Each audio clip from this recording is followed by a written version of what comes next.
Rebonsoir. Alors, nous voilà en direct après le film. J'espère que vous êtes là, cher public. Waïb, ça va? Bonsoir, chers spectateurs. Bravo Euh, pour votre hein, bon, patience. Et je sais pas comment ça se passe en fait. on ne sait pas comment ça se On est passe, dans une mais situation. les gens vont nous envoyer des petites choses sur le chat, donc on va les laisser revenir un peu du film parce que c'est quand même un film qui est prenant, quoi, qui est assez. Parce que tu me demandais de le présenter, de moi de parler de comment j'ai de f- ressenti le film, parce que c'était. J'aurais On l'a préféré. sélectionné. Oui, j'aurais Alors préféré voilà. Vincent que Non, tu. mais comme ça, on peut commencer comme ça. Oui. Et voilà. Vous avez fait énormément de travail et à la sélection, Vincent, vous y êtes puisque vous connaissez ce film depuis son petit début de lancement dans sa première diffusion publique au Festival de Lussas.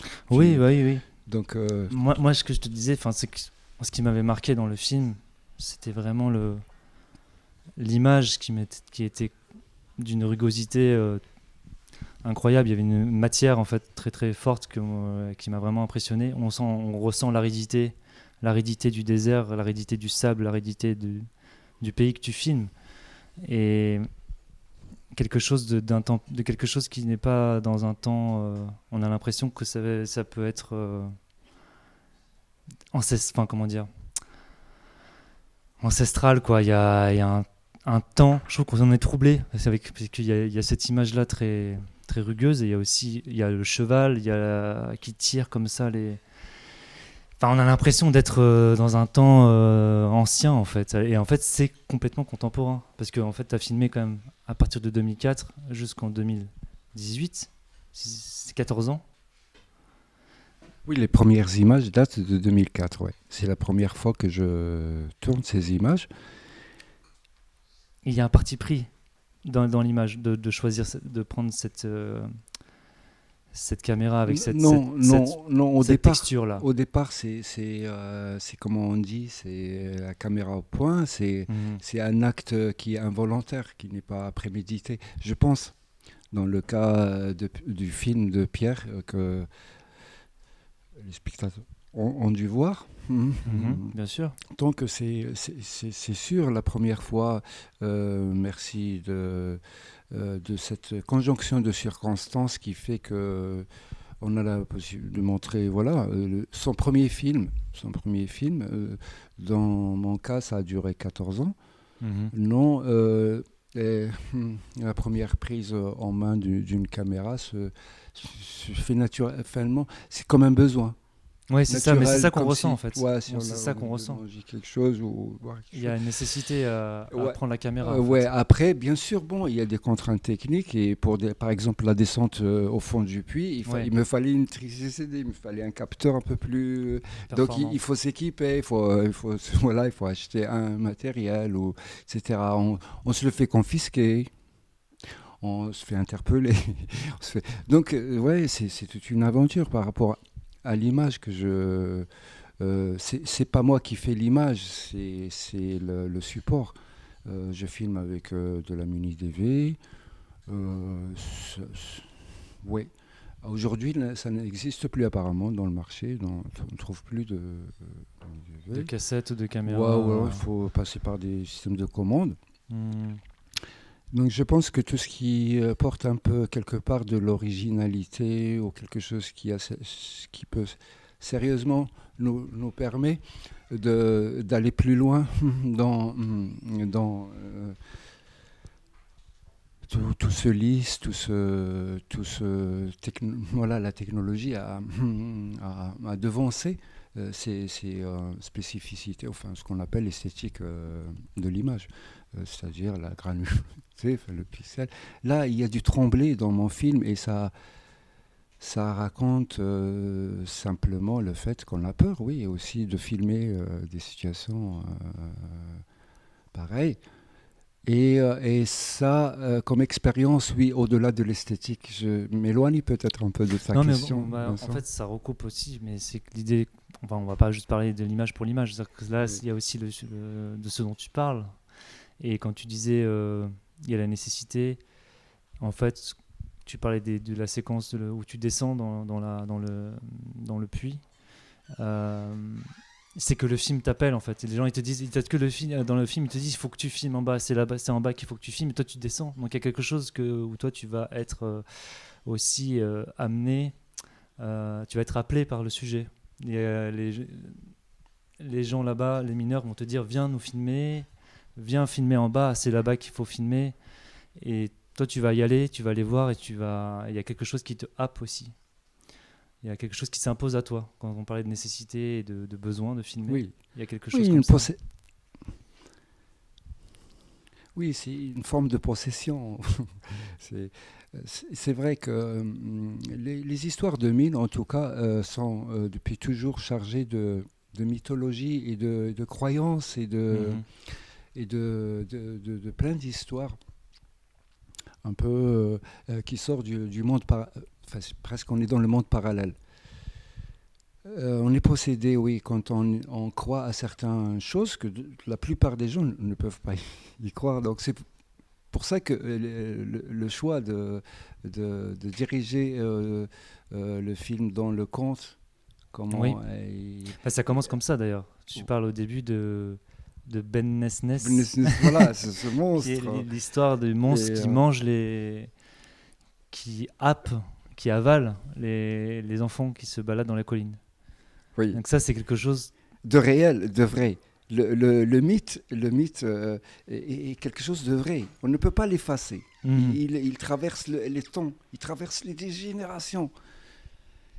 Et donc c'était un peu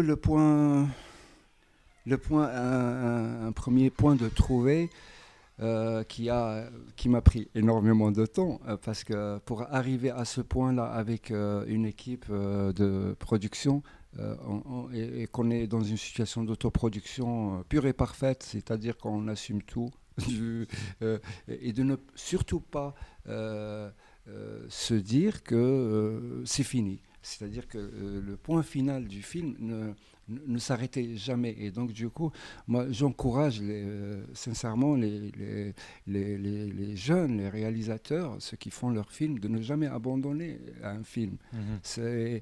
Il ne faut pas faire 50 films, il faut faire un film, mais il faut le faire. Il faut le faire. Euh, c'est un film, il faut le faire. C'est vraiment, c'est, voilà, au départ, c'est un besoin. Si on ne sait pas ce que c'est, ça, quand on commence à y croire vraiment qu'on est en train de faire un film, je vous parle de mon expérience de réalisation, de Mhm. réalisateur, Mhm. et c'est ça quoi. Qu'est-ce qui se réalise finalement? Ce qu'on a vu dans le film mineur, aujourd'hui, pour peut-être en raconter un peu plus, je sais pas. Oui, L'histoire sur n'est le pas finie, processus. voilà, Tu c'est dis que pas. c'est pas fini, mais quand même, il y a ce film. Il y a ce film que tu as montré à l'USAS l'an dernier, qui est là. C'est quelque chose quand même. Il y a quelque chose qui est là, qui existe, qui continue d'ailleurs. On reviendra peut-être sur ça, mais il y a la fin du film, il y a une chanson, il y a le générique qui passe, il y a les titres, et puis après, il y a quand même une séquence de manifestation à Gerada. Et on finit vraiment là-dessus. Comme si effectivement le point final n'est jamais vraiment fini. Comme si tu avais voulu dire aussi que même après qu'il y a les noms, il y a le film qui continue derrière. Il y a aussi Gerada qui continue à, le peuple de Gerada qui continue à exister, que le film ne s'arrête pas là. Voilà, c'est pour reprendre cette idée de processus infini de réalisation du film. Euh, et cette séquence à la fin, comment ça s'est venu en fait de rajouter ça? C'était un rajout? C'était quelque chose que tu avais filmé déjà? C'était pour toi une manière Oui, une sorte de signature aussi? exactement, comme tu viens de le dire, c'est ça que c'est pas, c'est une non-finitude, c'est pas fini, voilà, et qu'après un générique, il se dessine d'autres, et un générique en soi, c'est déjà un film quand on voit défiler le nom d'un copain Pierre, il n'est pas là. Je le cherchais parmi nous. Voilà. Et moi, c'est de raconter son histoire et de recevoir peut-être un peu des roustes, des roustes, des claques. Mhm. Tant qu'on n'en reçoit pas tant qu'on ne touche pas à quelque chose ou que quelque chose ne nous a pas touché réellement, je ne dis pas physiquement, mais dans Mhm. le réel, parce que le documentaire, il me semble qu'il pourrait y avoir plein de logisticiens, plein de gens qui ont souvent dit ouais, le documentaire, mais c'est fini quoi. Euh, Encore dans la fiction, il y a peut-être des possibilités, mais ça veut dire. Mais quand on entend même des gens du cinéma de chez nous, hein, je ne vais pas citer des noms, mais qui sont mais vraiment dans des formes de discours décourageants pour les jeunes qui veulent Mhm. faire du cinéma ou Mhm. qui pensent que Mhm. le cinéma, ouais, on peut changer, on intervient au moins dans le réel. On ne peut pas changer les choses, mais le fait de mettre sa peau euh, dans la réalisation des films, le fait de franchir des endroits et des portes ou je sais pas moi, des intimités qui sont pas on ouvre des possibles et c'est ça le réel, mais endurer ça et penser que, que non, ben non, des fois, voilà, quand on ouvre cette porte, ben, on n'est plus dans le réel. Et bizarrement, on est dans un monde parallèle comme ce qu'on est aujourd'hui. C'est-à-dire, ben, si nous, on fait rien, et ben, les salles ils vont rester fermées. Donc, du coup, il n'y a plus de Mhm. relations entre nous. Il y a une distance. Et puis, on serait même dans le flou de croire que la fiction, c'est peut-être le réel qu'on est en train de vivre. Ouais, ouais, non, bien sûr, mais après, Ça je- peut provoquer c'est- on de sent la qu'en tout cas ton film, psychose. Le il rôle du est. conteur, voilà, le rôle du Mhm. conteur dans le film, c'est Ouais, parce que moi je me suis guéri en en faisant le film. subissant Mhm. ces 14 années d'exercice. Ouais. C'est quelque part, j'ai trouvé une forme que le cinéma, il peut être une forme de guérison. Il peut aussi être, voilà, mortuaire. Voilà. Mhm. J'ai J'étais un non-faiseur de films et je remercie l'école d'Aix et l'école de cinéma. Euh, je n'ai jamais fait d'école de cinéma. Mhm. Et je le témoigne et je remercie l'école de cinéma de nous inviter à votre festival. J'ai une question du chat euh, qui, qui rebondit là-dessus parce que tu parles que tu n'as pas fait d'école. Moi, je trouve qu'il y a quelque chose de très artisanal dans ton film, mais il y a une question par rapport à ça qui dit il y a un procédé artisanal dans la mine et un côté artisanal dans ton film. Il y a comme ça une espèce de cohérence entre ce que tu filmes et comment tu le filmes. Et la personne dit ça donne quelque chose, c'est très juste et brut.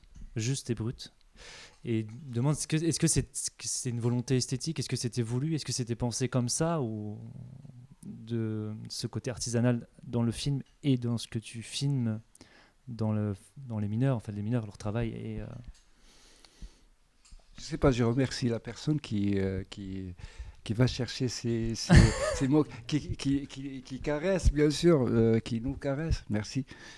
Mais je sais pas, je crois pas au hasard. Je crois pas au Ouais. hasard. Ouais, mais je crois que oui, il y a des choses comme par exemple on ne devient forgeron, voilà, en forgeant on devient forgeron. Enfin, des choses comme ça qui sont un peu anciennes, etc.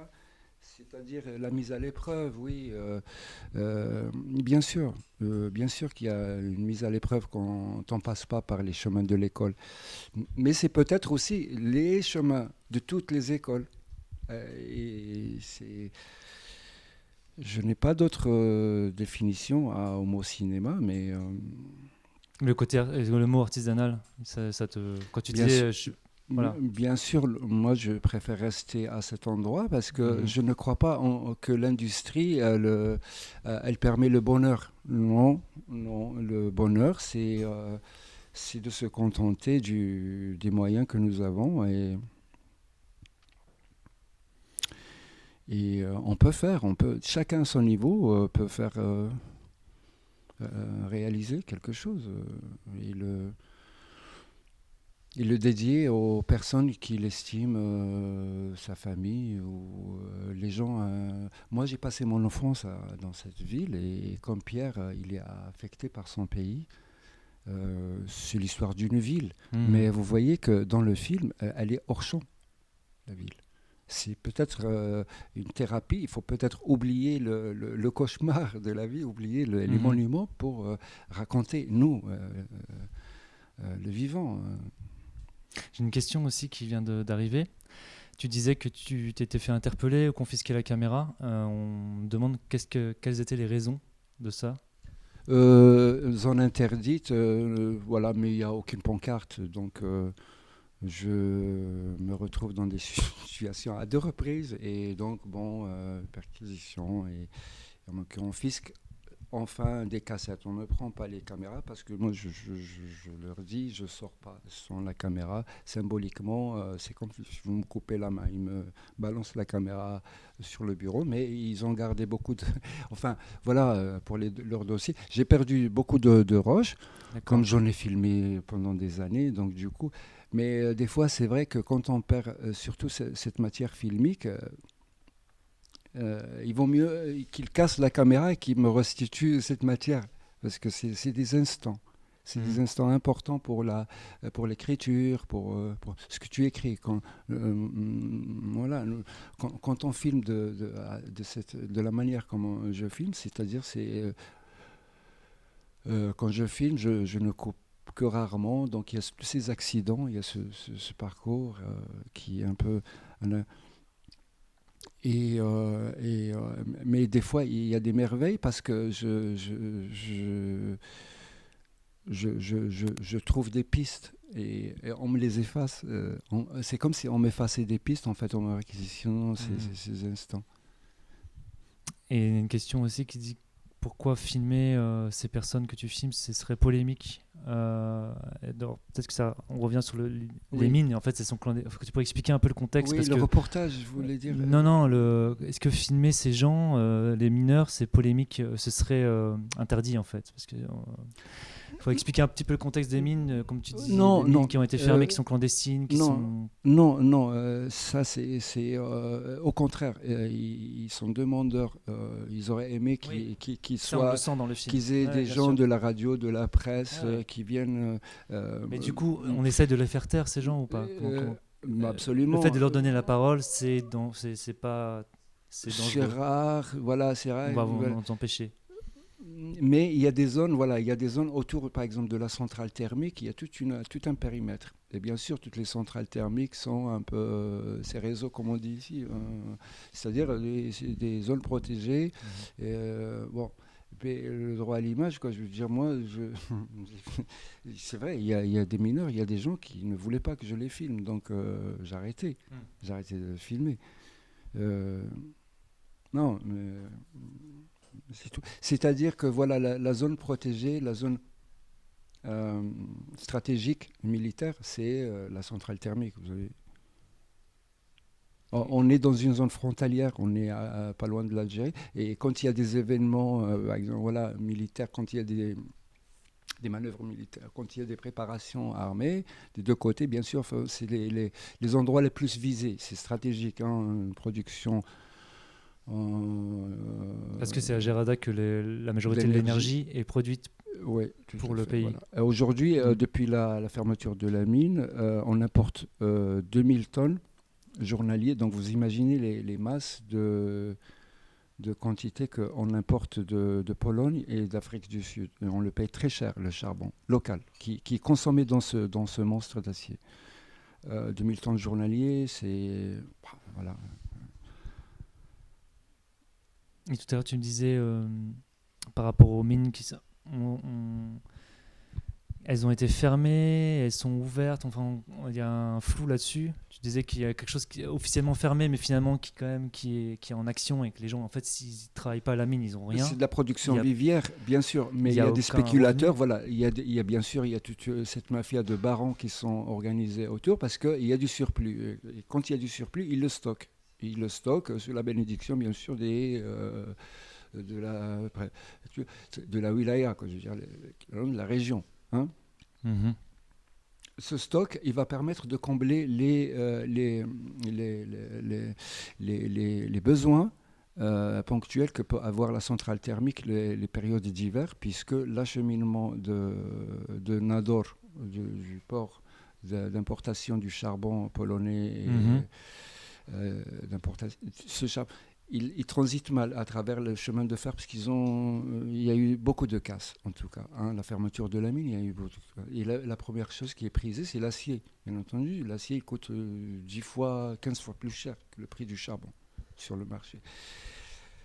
Donc, du coup, cette voie ferrée reste la seule voie, mais les périodes d'hiver, il y a des manques. Et donc, du coup, ce que produisent les mineurs qu'on voit dans le film, ça reste prisé parce que ça nourrit une forme d'économie parallèle, voilà, qui permet vraiment de garder le silence, cette chape de silence. Elle nourrit la centrale thermique.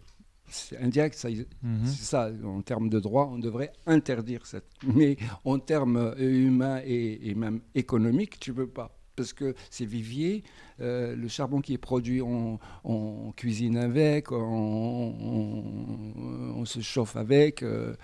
Voilà. Le gaz, ça coûte cher au Maroc. Mhm. Mhm. Et du coup, bon, il y a une sorte de...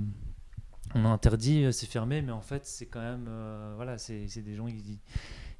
Tu m'as dit mine clandestine, mais il y a quelque chose qui est quand même un peu officieux Oui. qui tourne, quoi. L'économie parallèle, comme tu disais. Ce côté, parce qu'en fait, là, il y a aussi un... Il n'y a rien, sinon il n'y a pas d'emploi. C'est ce que disait aussi. Enfin, il y a aucune... c'est des gens qui peuvent pas subsister sans la mine, en fait. Donc c'est à la fois la mine qui te tue et la mine qui te nourrit. Il y a une espèce de... Oui, c'est ça, on parlait de possession, donc, Ouais. puisqu'on était dans le conte et l'imaginaire. Mhm. Mais voilà, c'est ça, c'est quand on n'a pas de réponse directe à un problème en particulier, on invente des solutions, même miracles, et on peut en faire des croyances, et donc ça marche. J'ai une question C'est qui... l'antidote, voilà, comme le vaccin anti-corona. Mais chacun peut en inventer d'autres.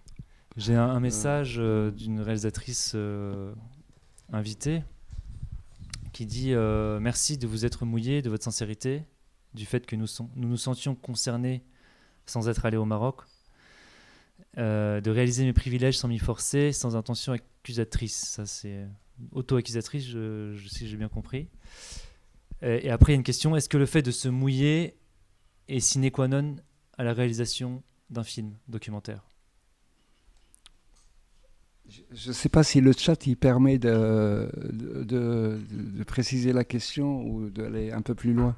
Ben si la personne qui vient d'écrire la question précisait Se dans quel mouiller, parce sens que se oui, parce mouiller, que les mots, voilà, se mouiller, c'est là où, ouais, se bah, mettre en danger se mouiller. peut-être, comme là elle a reprécisé. Non, moi je suis tombé, mais vraiment, mais tombé sur la tête, quoi. Dans ce trou, je suis resté, mais 14 ans, vous imaginez, l'école de cinéma, ils en rient pas. Et moi, je suis content d'être parmi eux, avec eux, puisqu'ils y croient. Hein, 14, c'est-à-dire, oui, on tombe et on tombe souvent. Mais se mouiller, ouais, mais se mouiller, c'est grave. Parce qu'au fond de la mine, si on se dit se mouiller, quoi, on est mort, quoi. Et les Hmm. incendies, les accidents, les plus terribles sont les noyades, en fait, au fond de cette mine. C'est pas l'écroulement, parce que vous voyez, hein, ils ont quand même développé le même système que faisait la mine, bien sûr moins confortable, parce on glisse en reptile, on marche en... Ouais. Mais, Sur la roche, enfin, on le mais voit dans le film. finalement, il faut beaucoup de savoir, et il faut beaucoup de savoir, et beaucoup de, vraiment, un courage inhumain. Il Toi, faut t'as... être, c'est surhumain ce que je voulais dire. Ce Hmm. travail, il est surhumain. Donc quelque part, il y a forcément, euh, oui, faut croire à ce qu'on a essayé de faire dans ce film, à quelque chose qui ne serait pas de l'ordre de la légende, mais juste un conte qui raconte une mine qui n'est pas finie. Hein. Ces gens, travaillent toujours dans cette même situation. Ces enfants de la mine, ils sont toujours là, sauf qu'ils ont grandi. Moi, ça fait 17 ans. J'aimerais bien les retrouver Oui. et de continuer à avoir peut-être une espèce de lumière. Peut-être je suis fou, mais je sais pas, hein, au diable. Mais je sais Mais pas. c'est aussi le sens de la fin du film avec ces bougies. On parlait de ça tout à l'heure. Après, il y a un long noir et il y a les lumières qui jaillissent. Il y a quand même un chemin comme ça. Quand tu dis aussi que le film serve à quelque chose qui soit dans le réel, le film il est actif. Et comme tu parles des deux jeunes hommes, et tu me disais que tu étais en train d'écrire encore sur cette mine. Oui, Elle n'est pas fermée. Continue. je traduis aussi j'ai traduit un récit d'enfance d'un de mes professeurs de langue Mhm. et je l'ai traduit en français. Il a été édité, il s'appelle Gerada ce lieu, et il y a une enquête historique qui n'a pas été éditée. Et cette enquête, en fait, c'est le fond des ténèbres, quoi. Quand j'ai eu l'intention de prendre vraiment au sérieux la documentation de ce film, Mhm. j'ai été tenté aussi, j'ai traduit aussi cette enquête historique qui raconte des faits qui sont passés tragiques, terribles, qui sont passés dans cette ville les années 48. Donc on est à pas mal de temps avant l'indépendance. Et donc ça nous amène vraiment ça m'a amené non seulement, peut-être en train de creuser, comme si on est en train de creuser un tunnel de sortie pour. On rentre dans. Je me rappelle plus qui c'est qui avait écrit ça, mais quelqu'un, ou peut-être quelqu'un, on rentre pas dans la famille du mineur comme on en sort. Ou on n'en sort pas de la famille du mineur comme on rentre. Je sais pas qui a écrit ça. C'est un auteur local d'ailleurs, hein, de la Mhm. région de Gardanès. Et, et j'ai eu par expérience de vie de comprendre et de questionner des choses comme ça qui sont peut-être terribles, un peu prophétiques, qui interrogent le destin, qui nous donne pour interroger son propre destin. Qu'est-ce qui me fait que je retourne dans un endroit où j'avais plus envie de retourner, puisqu'il y a trop de... comme il y a eu des réactions par rapport au film de Pierre, c'est-à-dire souvent, qu'est-ce qu'on va...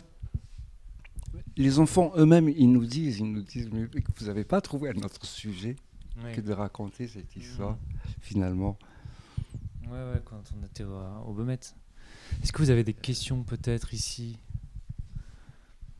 Enfin, je peux relayer. Moi, j'ai une question dans le générique quand tu dis le film, tu dis mineur à double titre. Est-ce que c'est une formule que tu emploies? Mineur à double titre, Pierre qui est là, en face de moi, qui a beaucoup travaillé sur... au tout début, je voulais montrer un film. D'abord, c'est beaucoup montrer et on parle beaucoup. Pour faire un film, les jeunes, un conseil pour les jeunes qui s'attardent, j'espère. Non, mais voilà, il faut s'accrocher vraiment. Euh, Pierre, c'est de Pierre, c'est de lui. Et il se reconnaît pas. Et il se reconnaît pas dans plein de Donc, il se choses. reconnaît pas dans le Ouais. film, c'est ce qu'il vient de préciser. Oui.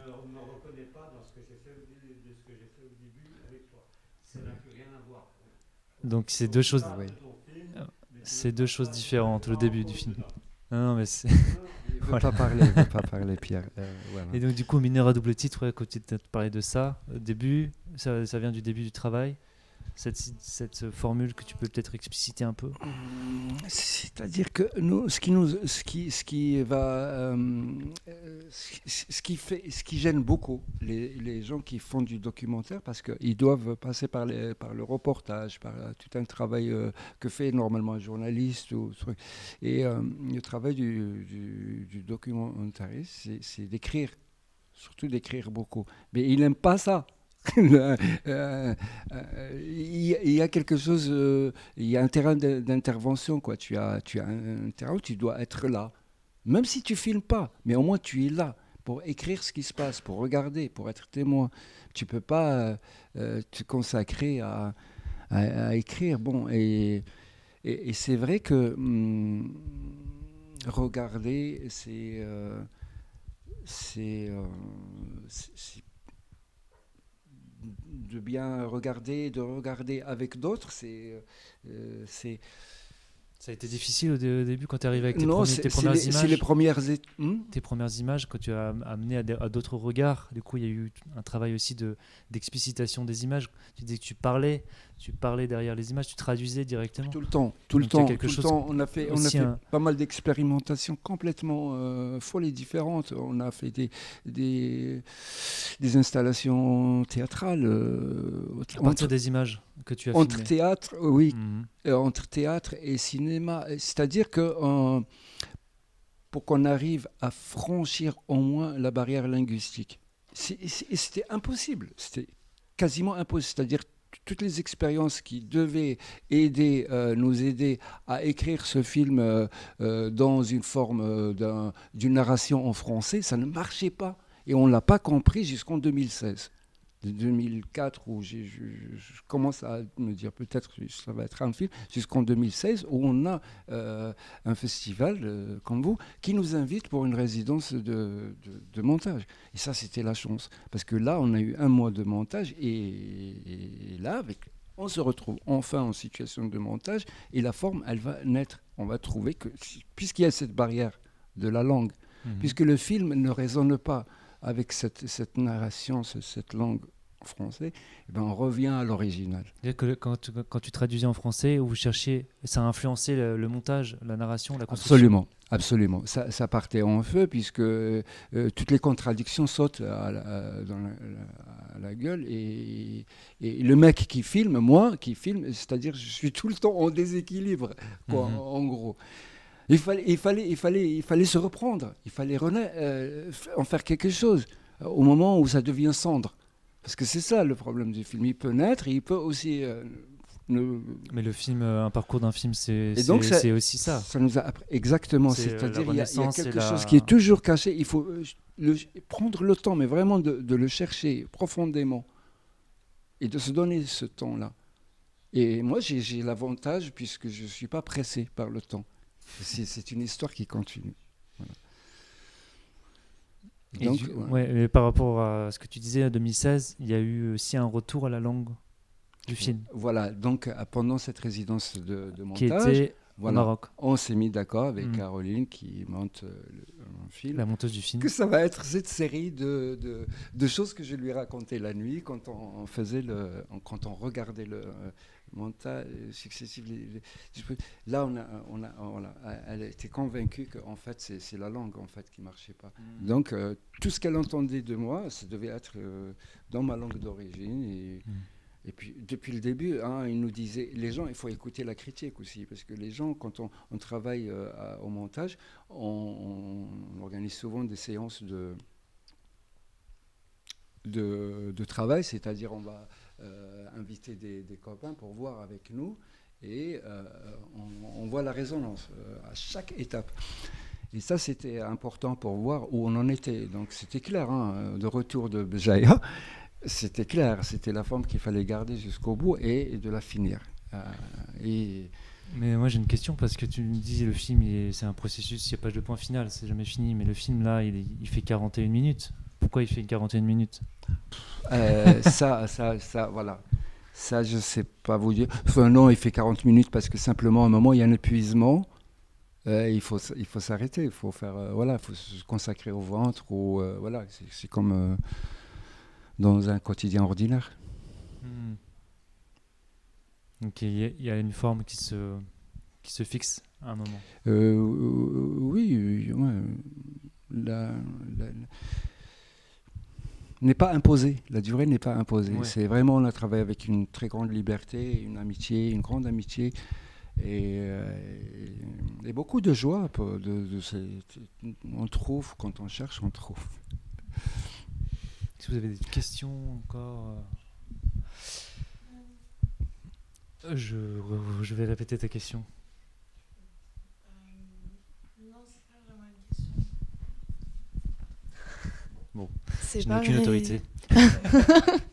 C'est pas vraiment une question, c'est plus par rapport au début du film où justement tu parles de quand tu étais petit avec ton père et que vous passiez et que vous marchiez dans la rue et que justement t'évitais les mineurs. Moi, je trouve que c'était un beau moyen, ce film, de revenir et de, comme tu l'as dit, de réconcilier ce que tu avais à faire et ce que tu avais à revoir. Et enfin voilà, si tu veux en parler, tu peux en parler, mais en tout cas. Oui, mais merci pour la. Oui, non, mais c'est vrai. Le retour à l'enfance et le retour, oui, aussi chez le paternel. Et, non, mais ça, c'était aussi simplement pour commencer à expliquer en fait l'origine aussi quelque part le pourquoi du film. C'est parce que le fait d'avoir passé tout ce temps-là pour revenir à la question de l'enfance et qu'il fallait creuser à cet endroit-là et surtout trouver quelque chose que retient l'enfance, donc le conte, hein, la forme du film, la forme.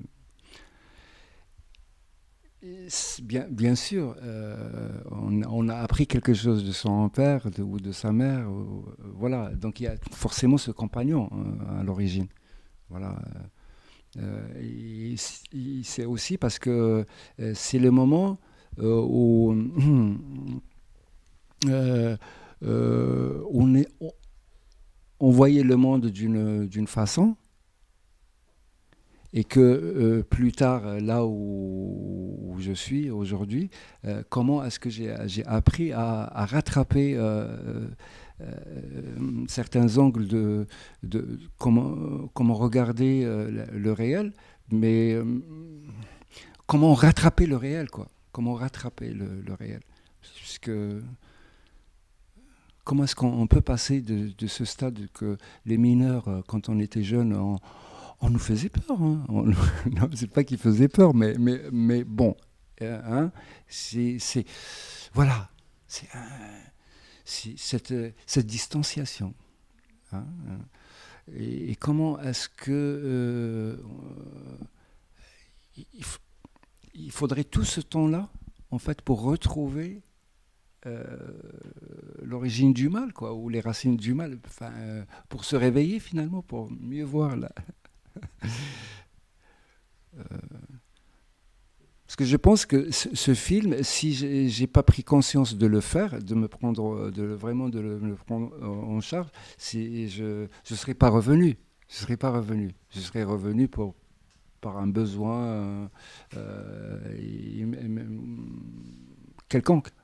Mais je suis retourné parce que j'avais justement aucun besoin autre que de filmer, de retourner et de filmer ces gens-là et de continuer à travailler avec eux. Et qu'est-ce qui, est-ce que tu n'as pas le salaire? Non, ben comme vous, il n'y a pas de salaire pour ça. Il y a une question qui est sur le chat, qui recoupe sur ce que tu me disais tout à l'heure. Et il y a une question, est-ce qu'il va y avoir un deuxième film? Alors, parce qu'on parlait d'écriture avec les deux jeunes dont tu parlais, du Oui, film. oui, Alors, c'est ce que nous. Oui. le deuxième film, est-ce qu'il va y avoir un deuxième film? C'est la même question, de Constance. J'espère, ma foi, c'est des vœux, c'est des souhaits, c'est des projets en advenir, on l'espère bien.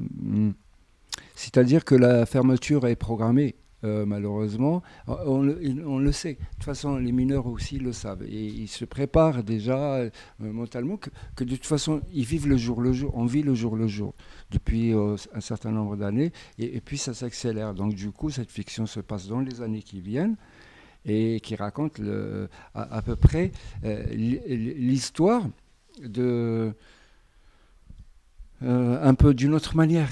Un peu d'une autre manière, c'est-à-dire là, on peut voir, enfin, on rentre dans cette ville, à Zroda, on peut enfin rentrer dans l'histoire de la ville.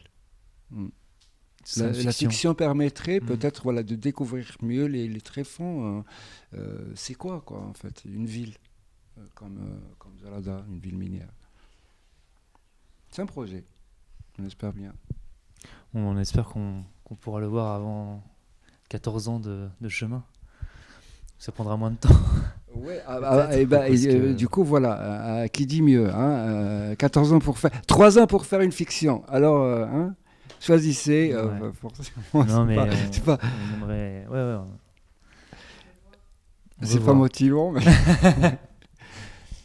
Eh bien, je sais pas, est-ce qu'il y a peut-être une question ou on peut aussi clore sur ces mots. Qu'est-ce que tu en penses, Waïb? La fin. Je dis merci aux gens qui nous regardent et de toutes ces remarques qu'on a reçues. Oui, merci au chat et aux questions. Voilà. Non, je disais merci effectivement à toutes ces questions, ces réactions. Merci Waïb pour ce film. Merci Vincent. Merci à l'équipe. Et non, mais on espère en tout c'était cas agréable une et- longue vie au film après la première fois. Et puis, et voilà, ça nous a tous marqués. Il y a des messages de remerciement aussi qui arrivent. Et bien voilà, on va clore cette soirée et puis on se retrouve demain à 19h30 pour 2 films, un double programme, Clémente et Iguerrieri. Voilà, donc on espère que vous serez là toujours.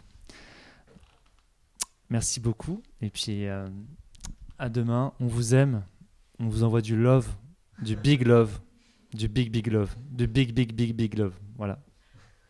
Bisous à vous, à demain. Soyez à l'heure.